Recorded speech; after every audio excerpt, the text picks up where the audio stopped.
Hi, my name is Christine Hong. I'm part of International Engineering Operations team at Google. We help to set up and expand engineering centers worldwide. Hi, good evening, everyone. I'm doing the presentation on behalf of Kai-Fu Lee, and he's the president of China. He cannot be here this week. And basically, I'm one of the directors in China responsible for research. And I'll give you a very quick tour of our China operation. These are some sample pictures of our offices in Beijing. The office setting is pretty similar to the office setting in Mountain View headquarters, and people have a lot of fun. And we are also exploring some other areas like client-side applications. And in addition to developing products, we also are heavily trying to do partnership with local companies. So one way of doing partnership is to do a content acquisition. And we acquire a lot of content from local vendors. One example is we acquire books from Tsinghua publishers. And the second way of partnership is distribution. We distribute our services to other vendors. One example is we have a partnership relationship with China Mobile. And the third way of partnership is syndication. Syndication basically other service providers may be using our search tool. And one example is Sina. Sina has been a good partner with Google. With all these challenges and our policy or strategy in China, according to our CEO, Eric, we would take a long-term view to win in China. The Chinese has 5,000 years of history, and Google also has 5,000 years of patience. And with this, the following is our strategy. In 2006, basically, we built our foundation. I don't want to get into details, so last year was a foundation building year. And this year, we like to demonstrate our growth, and through new products, through partnership. And we like to make the market share, hopefully it will just follow our endeavors. And hopefully, after patiently executing our strategy for 5,000 years, and in 706, we can accomplish the following: organizing all the information in China effectively. Who knows which Google office is the tallest office?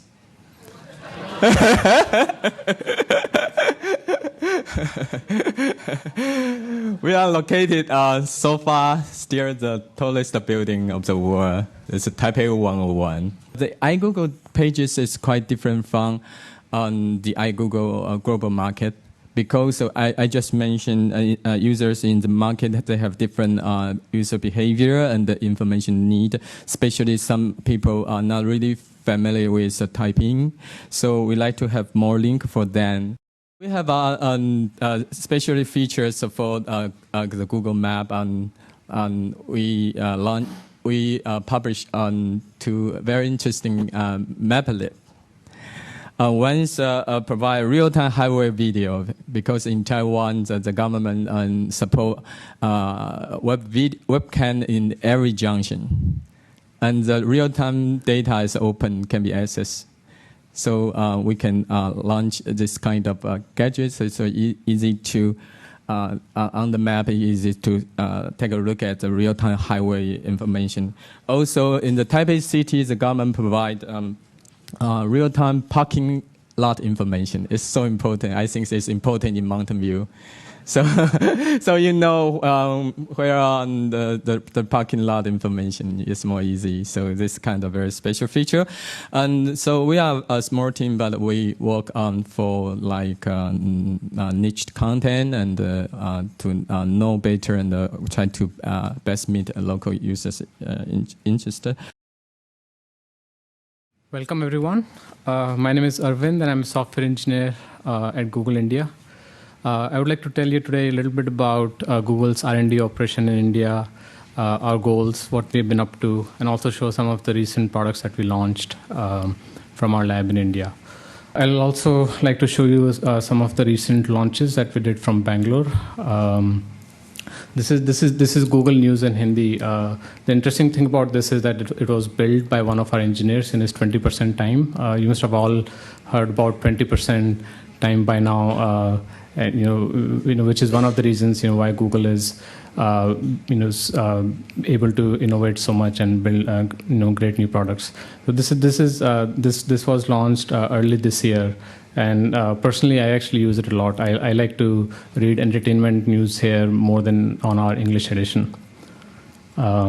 This is Maps that we launched recently and are making constant improvements, trying to get more data into the property. A few years back, if you ask anybody, nobody would have thought that we could have online maps for India. It was a big challenge. Nobody ever actually tried to collect all of this data, forget about being online. Even offline data was very, very sparse. So we've been working hard on this problem, looking at unique and innovative ways of how we can actually get more data created so that people can get access to this so important geo information. Lastly, this is another interesting product that we recently launched.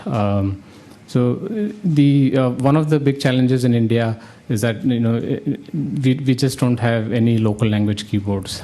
So just like in China or other countries, data entry is actually very difficult if you want to author any content in local languages or communicate with your friends in local languages. So this tool that we built this technology called transliteration, which allows you to type Hindi text right now in using an English keyboard. So you type it phonetically. I'm pretty sure most of you actually do it while communicating to others on IM or on email.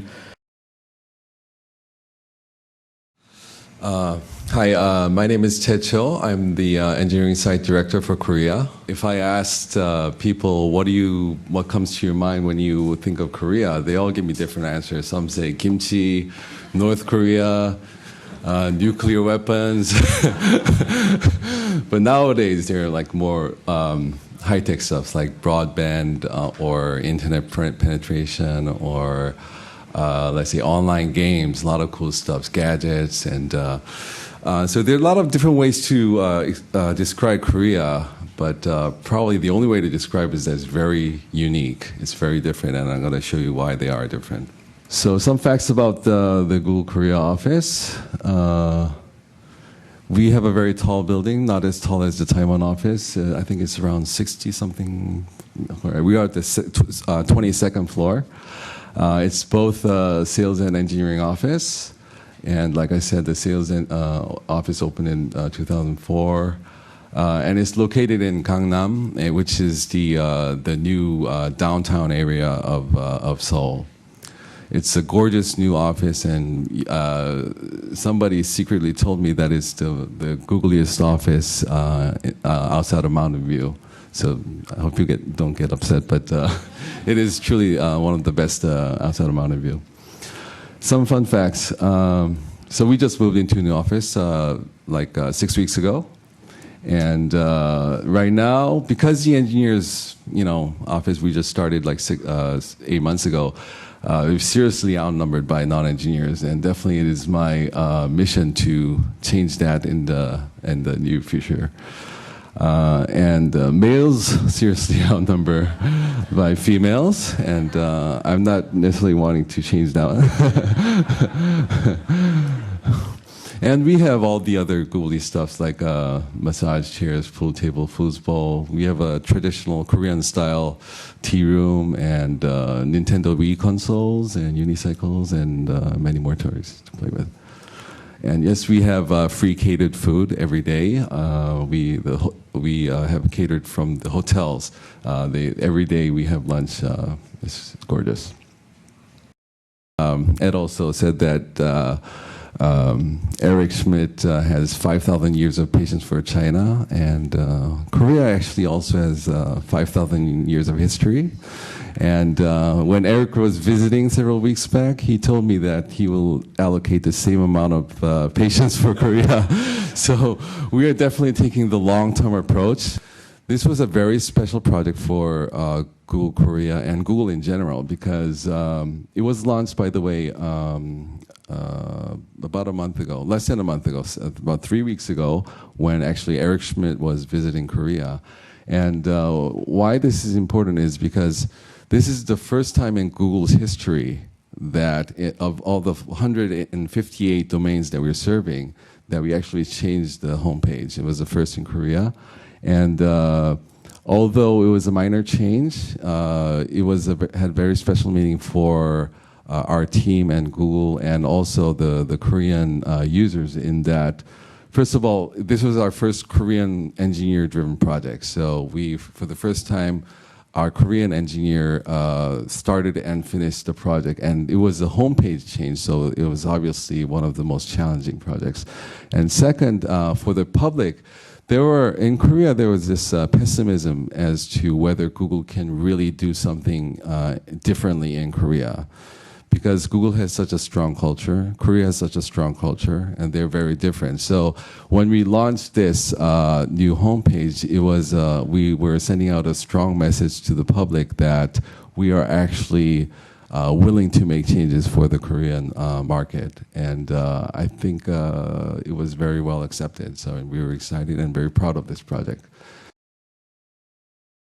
This event, this is an extraordinary time, I think, for us as venture capitalists looking at technology trends, because not only are there interesting investments and technology going on in Asia, but we're increasingly learning a lot from Asia for investing in the US, because I think they're leading a lot of the technology innovation and adoption overseas. So I'm excited to be here tonight with some of the thought leaders in Google that are actually pioneering some of this work.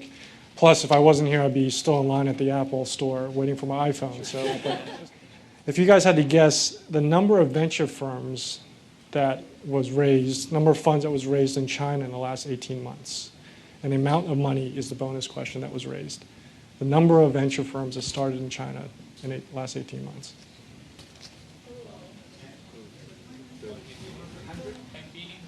Hundred's a little high. There's not that much money out there. 30.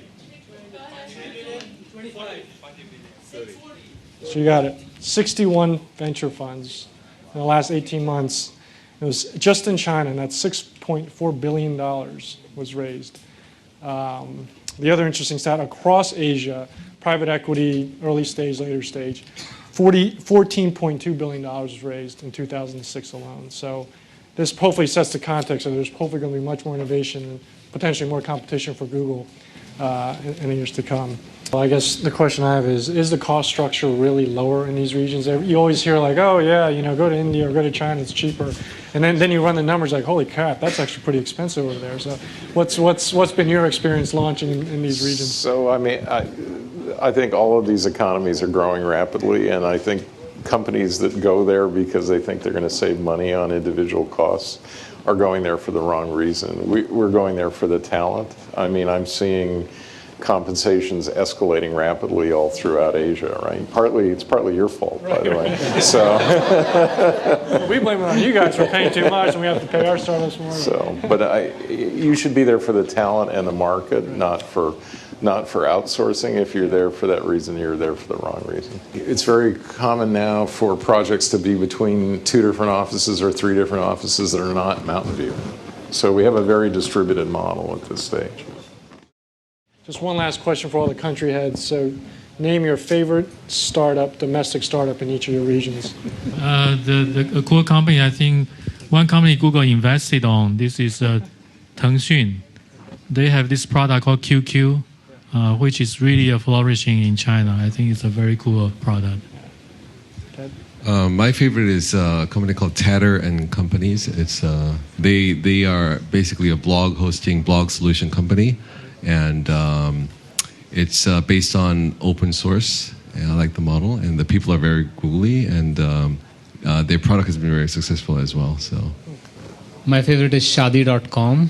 Shadi is the word for marriage. This is a online portal which it's a matchmaking site. Lots of people in India are getting married.